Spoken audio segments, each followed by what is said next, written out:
Tiana Sanchez, welcome to the conversation today. Thank you. It's a pleasure to be here. Thank you for having me, John. It is a pleasure to be with you. You're joining us from Southern California. I am south of Salt Lake City in Utah. And today we're going to be talking about how leaders and organizations can increase employee engagement and effectiveness in 2024. And as we do that, we're going to be thinking about leadership generally, but we're going to be talking about women in leadership specifically, given Tiana's background and role in her company. And we're going to try to connect it to what's called a leader character framework, which really outlines some main character traits of effective leaders. I'll just introduce that really quickly: transcendence, drive, collaboration, humanity, humility, integrity, temperance, justice, accountability, and courage. And really all of that feeds into the overall judgment that a leader has as they go about the complexities of the work that they do and leading people and leading organizations. And it's really not for the faint of heart. And so I'm excited to have our broad conversation. We'll connect it back to some of these points as we go. As we get started, I wanted to share Tiana's bio with everybody. Tiana Sanchez is CEO and founder of TSI LLC, a #1 bestselling author, keynote speaker, and host of the Like a Real Boss podcast with 100 episodes reaching 26 countries. Tiana Sanchez International is a certified women-owned business focused on talent leadership development. She got her start with her career at 16 with 90% female-led national franchise organization Hot Dog on a Stick. She then became a manager there at 17, was promoted to regional manager, and welcomed the company as her first consulting client. Tiana's public and private sector corporate training client list includes Sony Pictures, BMW, Mercedes-Benz, California State University, Long Beach, among many others. She is the author of Undefeatable and Effed Up, The Upside of Failure, a Women of Distinction Awardee. She has completed certificate programs with American Management Association and Ken Blanchard companies. She has worked and her work, has been featured on KTLA, Voyage LA, Black Hollywood Live, Women in Technology International, and on many, many podcasts. Tiana, again, it's a real pleasure to have you joining us today. As we get started, anything you would like to share by way of your personal background or personal context before we dive on into the broader conversation? I think you summed it up really good in that introduction. I will add that the company that I first welcomed was essentially the company that led me, that I own a lot of the work that I do now to that past experience. So I was 16 working at a company, became a manager at 17 years old, and it was a predominantly female-owned organization. And at that point, once I started there, I was there about 7 years. When I left, you couldn't tell me that I couldn't be a manager. You couldn't tell me that there wasn't anything that I couldn't do because I saw it.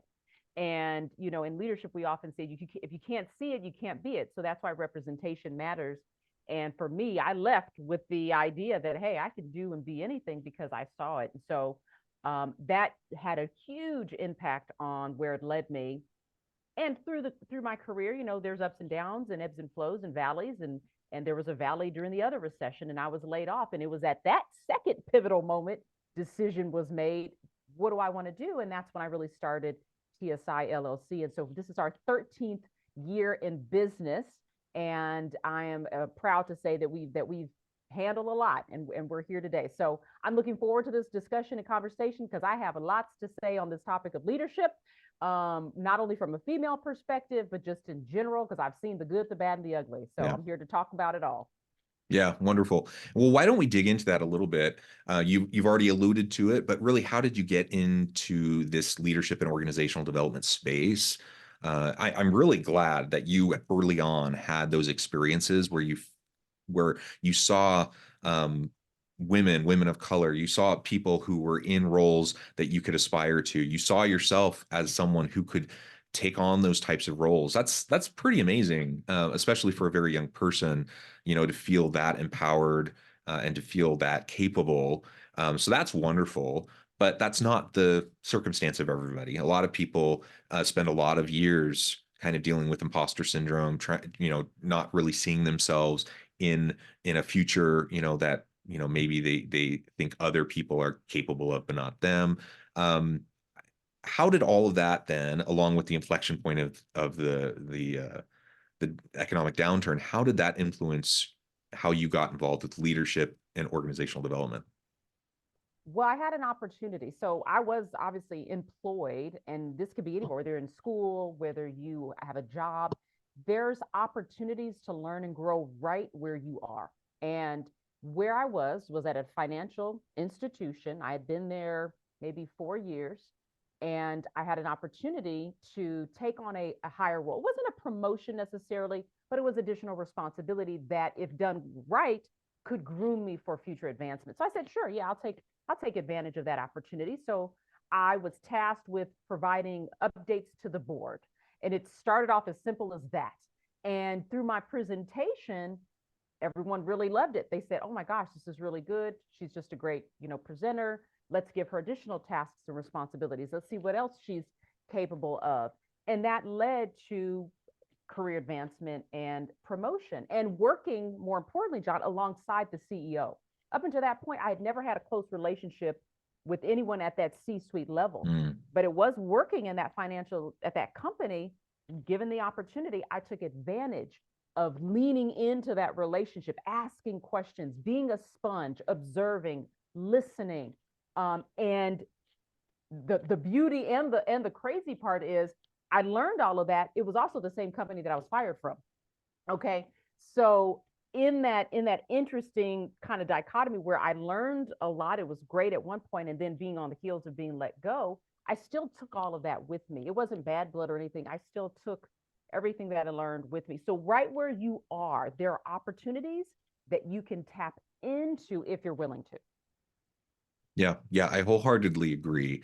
And it can be challenging, especially if you're not particularly happy with where you're at, if there's frustration, if you have a relationship with coworkers or a boss that's not ideal, it can be hard to take on that mindset that you just described of just like leaning into the situation that you're in, your personal context, and finding, making the best out of it, taking those lemons, making lemonade, whatever cliche you want to use.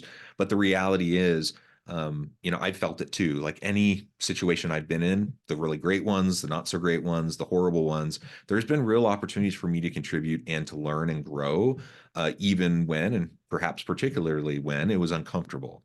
And Yeah. so I'm not advocating for someone to stick around in a toxic work environment or to stick around with a boss who's horrible or whatever. You can look for options, but you know, if you're looking for other opportunities, take the chance to grow and shine where you're at. That's only going to increase your marketability and your ability to move into new opportunities.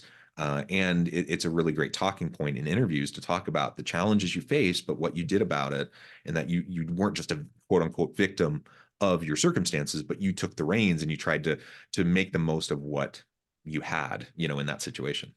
That is actually the best time to find out who you really are as a person. Your character shows up when you are in the midst of conflict and chaos.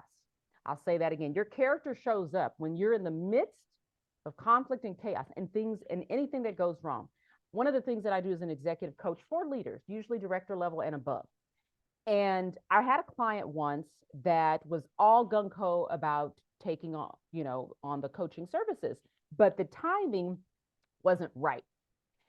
They were getting ready to hit a very busy season. There was going to be a lot of work. It was going to be chaotic. It was going to be crazy. And I said, let me tell you something. I said, when things are going well is not when you need to gauge how effective you are as a leader. It's when things are going crazy and there's chaos and there's a little bit of uncomfortability where you show up what you're really made of. And it was very difficult for me to kind of sell that. And in most cases, a lot of people, because this happened more than once, John, where I had to, Yeah. oh, we're ready, but not right now. Oh, we're ready, but let's visit it in 3 months. And I said, if you're not ready now, then you're never going to be ready. Situation and circumstance are never going to be perfect for you to say, yep, I'm ready to do this. Yep, I'm ready to take on being a leader. Yep, I'm ready for that promotion. It is in the midst of when things are going crazy, how you problem solve. What kind of decisions do you make? How do you hold yourself and your team accountable? how are you really going to recover from failure and mistakes? Because guess what? They're going to happen. And so it's through those conflict and chaos and craziness that you actually show up, and that's the character that you have. And that, I believe, is worth gold. And that's something that we all Yeah. need to. So if you're going through something right now, this is the best time for you to really see how you're going to show up. Yeah, how you're going to show up in the difficult times, like you said, is really the key. And so, traits like courage, integrity, humility, right? These are key. And there are many people who look like great leaders in times of success, in times, where everyone's high on the hog. But when push really comes to shove, when you're faced with those ethical dilemmas, when you're faced with conflicting priorities, that's where your true values and priorities, come forward, for better or for worse. And so, like, I think of the pandemic, and we had some really fantastic examples of transformational leaders during the pandemic who just shined. That opportunity gave them the chance to really just demonstrate how amazing they were. I think of Ardern in New Zealand, for example, at the time, the youngest prime minister, I believe, in the history of the country, who led them through not only the pandemic, but through mass shootings, through a whole variety of social upheaval and challenges related to the pandemic, right? But pretty much everyone holds her up as a prime example of someone who just really got it and really led with humility, with integrity, and shined in that moment. And many corporate examples as well. Unfortunately, we have just as many, if not more, examples of people who did not shine in that moment, people who were driven by fear, who were driven by greed, people who didn't maintain the integrity and the values that perhaps they had espoused, but they didn't live up to it. It really is a spotlight when you find yourselves in those moments. And hopefully we're in a situation where we're disciplined enough, where we're prepared enough, we've thought through our values enough that we can hold true to, what we desire, what our aspirations are. Nobody's perfect. We're all going to fall short. But if we're clear-eyed about what we're trying to do, and we're collaborative with those around us, and we try to work through the hard things together, it's amazing the types of things you can do, and you really can come out on top. I'll also say, like, many of the great examples during the pandemic or during the financial crisis of 2008, the bad examples, lots of them, we talk about them all the time, but the good examples, really, these were people that did not make it all about themselves. These were people who made it about their teams. These are people who made it about taking care of their people and their organizations. And there was a humility about what these people were trying to do that I think was fundamental and foundational to what led to their leadership success. And that's in those challenging, hard situations. It's fascinating that I see the shift of the character traits that we once said and told everyone who needed to be a great leader, this is what you need to have, this is what you need to embody, looks different. Like, I've never seen the word like justice, which is, I think, in the framework, certain terms, certain words, humility, or even caring about someone. These are words and traits that years ago we didn't really emphasize. They were Yeah. always, there was an undertone, but it was never really advertised as something. In fact, those characteristics were traits of women. And women in leadership were told, we don't need that. We don't want that emotional connection here in the workplace. Leave all that stuff, that fluffy woo-woo, somewhere else. Don't bring that into the workplace, because it's business, it's not personal. But we forget that people are persons, we're humans. And so there's been this shift that says, no, we do need to care about our employees. We do need to be humble. We do need to seek justice in these things. So I'm going to go back. And I don't know if any of your students, John, were born during 9/11, but during 9/11, there was an organization that decided to stop business. Okay. Can't quite remember the name of it, but I want to say it was in the book Primal Leadership. This is another great book on leadership about emotional intelligence with Richard Boyatzis. and there's two other authors. But in the very beginning of this book, the authors share this story. And so there's a CEO of this company that was actually not in New York at the time, it was in Connecticut. And the day following the attacks on 9/11, the CEO says, you know what? Everyone showed up. They came to work. I think it was like either the day after or a few days later, came to work ready to work because they knew they had clients to serve and they wanted to do that. And the CEO said, you know what? We're not going to do business today. So he canceled work for his employees, brought them all in a room together and just had a conversation, and they were able to express their feelings and talk about what that meant. And remember, they are not in New York, but they are in Connecticut. They were in a close by city. And for the entire day, they talked, they laughed, they cried, they shared stories, they talked about their feelings. And I want to say the end result of that is they measured this company's like revenue or progress. The company became a very successful, fruitful, productive organization on the heels of a horrendous event that happened, which is 9/11. I say all that to say, have you ever heard of that story? Like, do we ever talk about this company, the CEO who demonstrated such an other-centered, caring, selfless act for his employees? But like you said, we will highlight and talk about the bad leaders, but we seldom look at the good leaders that did make an impact, make a difference. And let's take those characteristic traits and let's lead and embody those. And so it was a great picture. And I never forget that example of that. And really it's that 4-letter word. It's care. We need to care. And what branches out of care for me are a lot of other traits, but it's that central idea of let's care about each other. Let's treat each other as people, as humans. Yeah.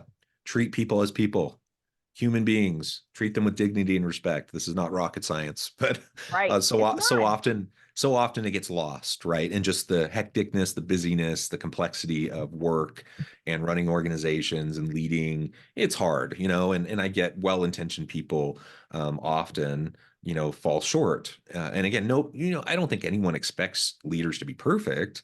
But, we do expect you to, be honest and transparent and straightforward and to communicate and to seek help when you need it. And like some of these types of things. And many of those components are a little bit contrary to what many people held up as the epitome of leadership, like strength and leadership from, say, decades ago, 30 years ago, 50 years ago. When you think of the caricature of a leader in that context, it largely is quite different than what we often hold up today as the great leaders. And what you just described, one of the reasons why we don't often talk about stories like that is in part because they're not seeking the praise. They're not seeking the attention. They're quietly going about doing things that are in the benefit of their people, right? And those are the types of things that just don't tend to get covered as much because it's not as, we're in a hyper, attention seeking world where, rage, fuels everything. And so we tend to spend so much time and attention on other things, not the nice things, not the caring things, not the things that really show us how we can better serve those around us and be better leaders. All of this, I think, leads really well into what I want to spend the rest of our time talking about today. And that is around how to increase employee engagement and effectiveness in the workplace, especially in 2024. We're in a day and an age of AI and automation and, lots of fears around that. Like, what does the future of work look like? What is my job going to look like? What type of career will I have in the future? Lots of concerns around all of this. And all of this is happening, again, while we have terribly low employee engagement rates. Gallup puts out their state of the workplace report probably every year, if not every couple years. And they're in 2022, in the 2022 report, it was employee engagement was at 21%. And if I remember correctly, I'd have to go back and look at the report, but I think actively disengaged employees was something like 65% in that report, which is insane. So these aren't people that just aren't engaged. They're just kind of going through the motions, like actively disengaged people who don't like their job, don't want to be there, are looking for the next thing. That's hard, man. If I'm running an organization and 2/3 of my employees don't want to be there, they don't know how they're connecting with the work that we're doing, they're not happy, they're not satisfied, they're not engaged, that's going to make it really tough for me to be a good leader.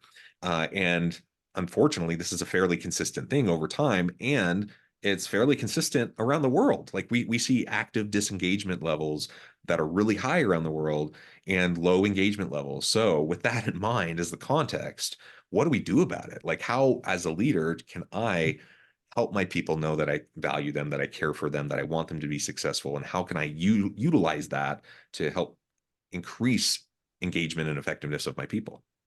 So there has been a slight increase in engagement. So it actually went up 2% since that report. So they had another report. So the revised version is we went up from 21% to 23%. Okay, so that's a That's very, good. it Still is low. good, still very low, still very low. But let's give credit where credit is due. And so there's been that slight shift, and it ebbs and flows. Like I mentioned earlier, and engagement today, I will say what it takes to engage someone today may not be true 10 years from now. Just like Sure. how we approached management and managing people does not mirror what it took to manage 20 years ago, especially when I was 17 years as well. So Yeah. take this with not a grain of salt, but use it for the times that we are in today. One of the primary engagement factors for employees, and this has been true year over year, I would say one of them is being able to connect with the company's vision and mission, meaning that there's a cause that I believe in. And this kind of started, I remember looking at research, I want to say a couple of years ago, like when the millennials started to kind of enter into the workforce, they believed more in causes than anything else. It was like really high on their list. Over the last 3 years, we've seen kind of a shift where we want our employer to not only have a cause, believe in their vision and mission, but be an ethical organization, be for justice, making sure there's no discriminatory, unethical practices, like, and holding them to the fire with that. There's also, when you look at a lot of the elements of disengagement, it comes from not, again, that four-letter word, not being cared about, not receiving recognition, praise, access, being given feedback. And I use that F word as a different F word, but feedback is essential. When you have annual performance reviews, what does that do for the employee if there's not these check-ins that are happening throughout the year? How are they going to be able to improve or receive that positive feedback throughout the year and just wait to, once a year? It's important to have those touch points and those check-ins. Humanize the work environment. It shouldn't just be about work. You're spending 40 hours, more than half of your time in a work environment. There should be some personalization to. There should be that element weaved into our business. And oftentimes Can I just highlight too? Yeah. Well, 40 hours if you're lucky, right? Like, Yes. like we're spending the vast majority of our waking hours at work. That's just the reality, especially in the US, where we just work longer hours than in many other parts of the world. And so just to reiterate your point, right? Like if we're spending that much of our waking hours in a place trying to accomplish something with a group of people, like let's think creatively about how we can make that the best it can be. Yes, it is. You said earlier, it's really not rocket science. What happens when, let's think about this for a moment. How and when do people get promoted into management roles? Because this ties into disengagement. There have been a study, and this study remains to this day, that most people leave their bosses and not their jobs. They leave people. They don't necessarily not enjoy the work. It's the person that they report to that makes work intolerable, and that their only choice, they believe, is I'm going to leave, right? And so when you look at it from that lens, there was a study, again, a Gallup study, that 82% of managers are miscast. So if you think of what it takes to promote someone, which is two reasons: either seniority in a role or experience in a non-managerial position. So you have someone where we're telling you that skill has no part into you being a manager. Whereas I can look at a surgeon, I can look at an attorney, I can look at a pilot. In those fields, there has to be some legwork done, like hours upon hours, studying upon study before you get into a role. So you have, let's say, miscast managers, leaders in roles. Now you've given them the keys to the kingdom and you've said, we want you to manage people. How do you do that? Have you taken a class on psychology, psychiatry, human behavior? How do you know what it takes to manage a group of differing generations, differing people that are coming to work with a whole bunch of things going on? You're telling them, drop all of that. So when you come to work, you just show up here, that are taking care of their mother, their grandmother, their children. They're going through divorce, all of these other elements. And so now, again, you see that engagement piece starting to, again, we see the slight increase, but it's the human side of our business where people feel, I don't feel connected not only to the vision and a mission, but I don't feel connected to you as my boss, as my leader, as an organization. You're not praising me. You're not acknowledging the work. I don't feel valued. Valued is another word we might come back to. But these are all reasons and contributing factors while people feel disengaged. And now with AI, with all of these layoffs, we had Dropbox had layoffs. We had SiriusXM had layoffs last year. And one of the CEOs said the reason for that was because of the AI era. So now not only are we telling you we may not value you, but you're less important to us than artificial intelligence in some cases. What does that say? And of course, that's not true for everyone, John, but what is that telling people? Oh, well, I'd rather not work for you. Let me go work for somewhere else, or the actively disengage. While I'm here, I'm just going to clock in, clock out, and I'm going to start stirring the pot a little bit, spread some rumors, and start making up stuff. Yeah, because I'm actively disengaged and I don't care.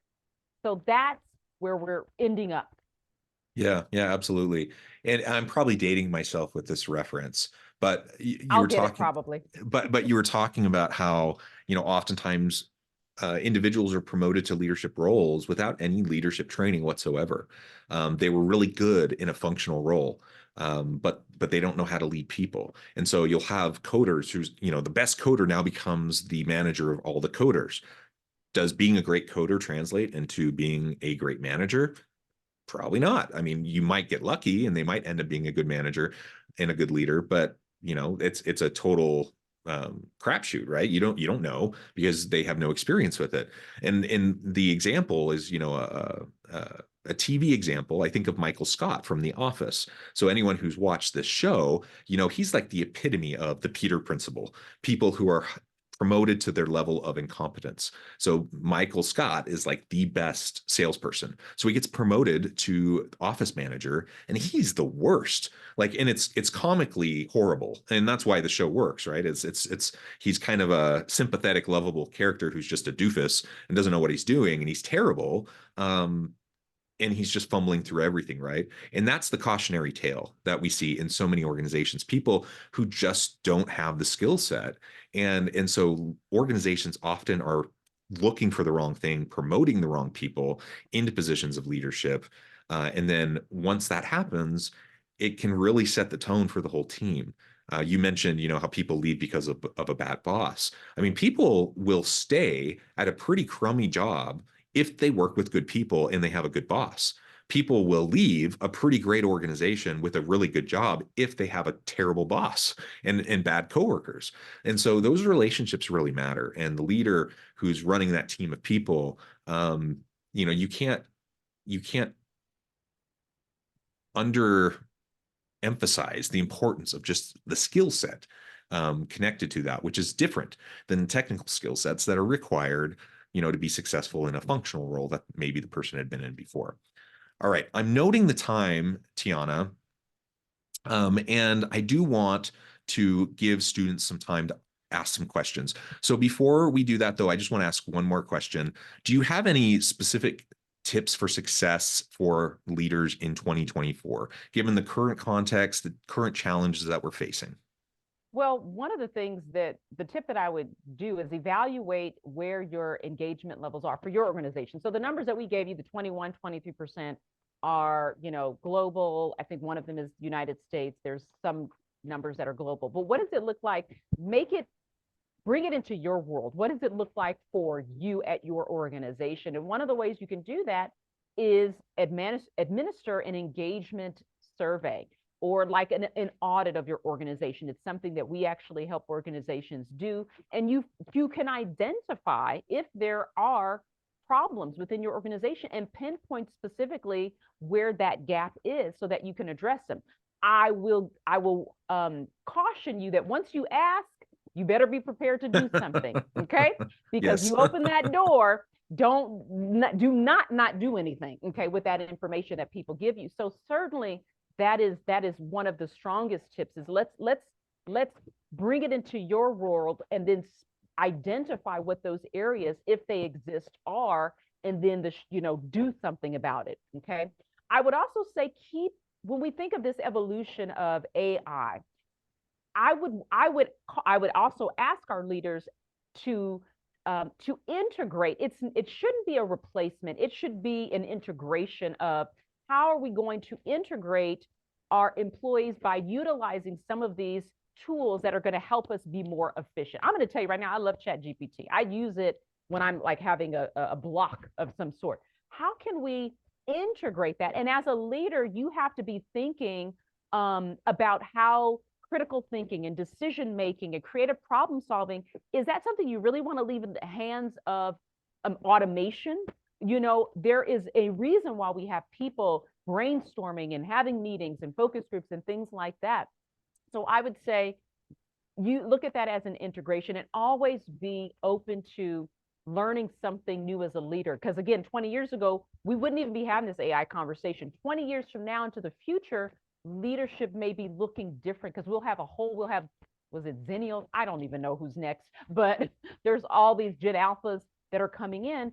So be open minded in that. Don't feel like I've reached the pinnacle of leadership, because the pinnacle, according to John Maxwell, is people follow you because of who you are, which is your character. And this is under his kind of, I think it's the 5 levels of leadership. So always be looking at where am I as a leader and evaluating that, getting feedback, and knowing that that may look different 10, 20 years from now. Yeah, wonderful.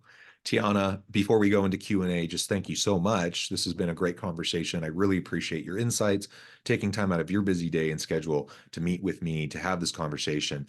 There are so far 3 really great questions in the chat. So I'm going to start with the first one and work my way down.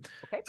The first question from Jade: what is your biggest advice for students who are about to complete their education and begin their careers?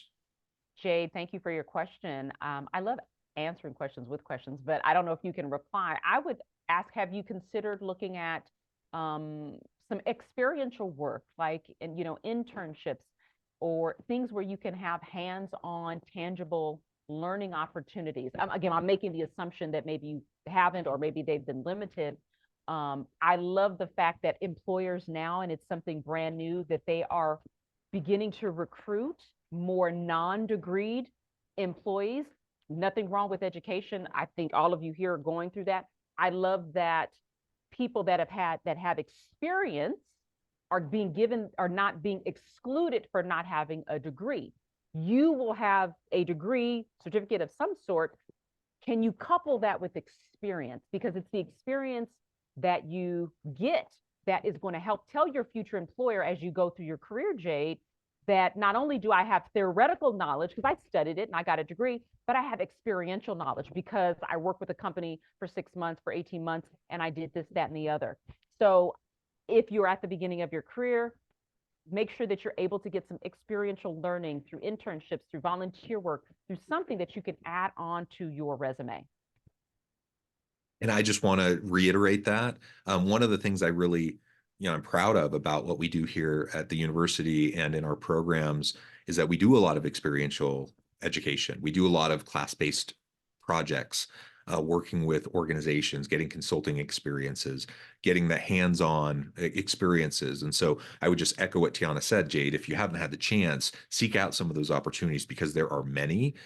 In addition to internships, lots of classes that will give you that opportunity to develop a skill set that's not just the theoretical understanding and theoretical knowledge, but the applied capabilities that are going to help you be successful. And I think ultimately that's what organizations want. They want people who can come and contribute. And the more you can demonstrate that, the better. And I will add before your Go ahead. next question Yeah. that I was able to give someone an opportunity who was an intern with my company while she was going to school in her undergrad, and also became a partner working with me, helping me develop content to where her name was on certain things, and it helped her while she was going to Columbia. So I not only say that to you, but I believe in it and I have done it. So I just want to add that in there. Wonderful, wonderful. Next question comes from Michael. He says, how do you feel about feedback? Should it be filtered up, or should anyone be able to give feedback about things all the way up to the C-suite? Oh, such a great question. Feedback. We can talk about feedback all day long. Yes, you should give feedback. That is a universal type of communication that should be done at all levels of leadership. And it's cyclical. It should happen where if I'm an employee, I should be able to give feedback to a peer, to even my boss. It looks different. It may sound different, but you should be able to provide feedback at all levels of leadership, Michael. Depending on how your organization is set up, and I would say, do they have a culture where feedback is welcomed, permitted, invited, solicited? Okay. Some people misinterpret feedback again as, I'm trying to tell you what's wrong with you. Like, we only give feedback when something's wrong. We have to shift that and make sure you're giving feed forward, right? When things are going well. Hey, you did delivered a fantastic presentation. I want to, I like your preparation, the planning, the timing was good. I look forward to your next presentation. That's feedback. Do we often give that? It usually sounds very critical, right? You didn't do something. And so then we use the sandwich method. Say something good, say the bad thing, say something good, right? So it should be part of an organizational a culture. Now, when it gets up to the C-suite, Michael, because you said, what does that look like? Ideally, the board would be, let's say like the board, there's an advisory board or board of directors, would be that group that would perhaps pour into the C, because that's who they report to. But if I'm underneath the CEO, I should also feel okay providing some insight in the form of feedback to my CEO. And if I'm a good CEO, if I'm a great CEO, I'm going to welcome that, because as a great CEO, I know that I don't have all the answers. And I know that being a strong CEO, as you said earlier, means knowing my weaknesses and where mistakes I may be, I may have making mistakes, and I need someone to help me. I need to reduce my exposure to risk, and I need someone there to tell me that, because I don't have eyes and ears everywhere, and I may have blind spots. A great CEO will welcome that. I find that if it's not in the culture, Michael, if it is not welcomed, permitted, solicited, it is often not seen well, and then you have conflict, you have trust issues, and trust being a big part of a lot of leadership in organizational workplaces, it can become a very intolerable work environment, and it can be ugly. But when it's done well, it looks really good. Yeah, I absolutely agree. You should be creating an environment that's psychologically safe, where people can provide feedback, they can provide input, they can question, they can challenge, they can provide positive feedback, right? Where you have all of it. And it's the secure, mature, strong leaders who create that environment and openly welcome the feedback. It's the insecure leaders who see that as a threat, right? And unfortunately, there's a lot of leaders who end up that way, and it's unfortunate, because they're not helping themselves, they're shooting themselves in the foot, because especially in this day and age, we thrive on and we crave transparency and open communication, and part of that is just that feedback component that it can really go both ways, right? At all times. Yeah. Another question from Bridger: what are some of the most influential or important character traits you have identified in yourself or other leaders that brought about the most change in an organization? Oh, that's a wonderful question. I have one of the companies that I've worked with. I'll remove myself, but I'll talk about it. A company that I worked with, and have gotten a really close relationship with one of their C-suites. I interviewed her actually on my podcast. She was probably one of the first 10 people that I interviewed, and she's still at the organization. Um, she's a unique person. Her ability to it's not about being an optimistic person, but her ability to take a situation, she evaluates it. Um, she, I believe, makes really good decisions for the greater good of the organization.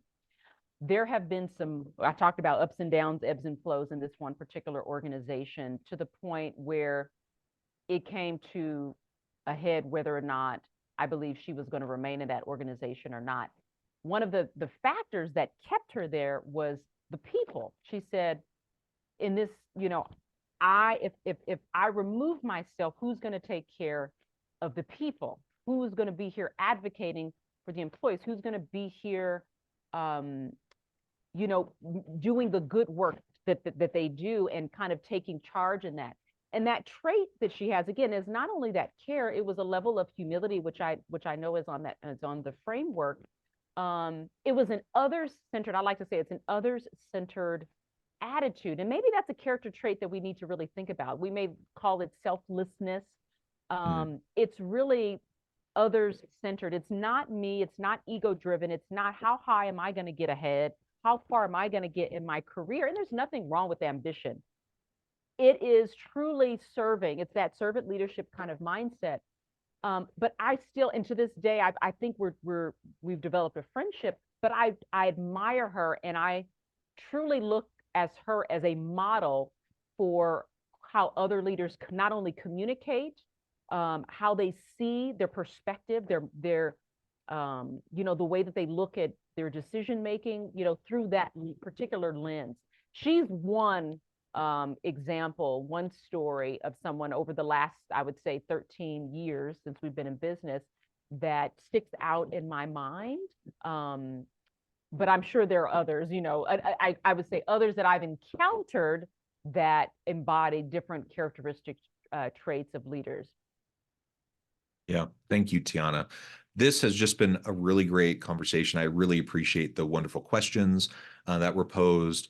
This has been a great interaction. As we wrap things up, I wanted to give Tiana an opportunity to share with all of the audience how they can connect with her, find out more about her work, where they can find her podcast, her book, and then give us the final word on the topic for today. Yes, so I would love to connect with all of you, whether you're watching this, rewatching this. You can connect with me on LinkedIn. That's my jam. That's where I always am, giving tips and all of that wonderful stuff. Or you can follow me on tianasanchez.com, which is my website. You'll see books, you'll see all that wonderful stuff as well. And you can access the podcast Like a Real Boss. There's some really great episodes on there. I have some favorites. DM me. I'll tell you which ones are my favorite, which ones you want to start with. This conversation, I want you to think, when you're done here, you turn this off and you go about your day. I want you to find the one thing that stood out to you, because that's the thing that maybe, whether you're internally wrestling with, or maybe you have some questions about in your own career, your job that you're working at or something. And I want you just to explore and think through some questions and think about, how can I begin to make some small shifts to apply some of these tips or techniques that were shared today. And it's just one slight shift. It may be changing the way you think about leadership character. It may be change the way you think about your boss. Change the way you approach your career choices. And so that would be one thing that I would invite you to do. I would challenge you to do following this, our conversation today, because I know it's a lot. So just take that one thing and begin to explore how that can make a difference in your life today. Yeah, well said. Tiana, thank you so much. I appreciate your time. Thank you My for the great pleasure. conversation. And as always, I hope everyone can stay healthy and safe, that you can find meaning and purpose at work each and every day. And I hope you all have a great week.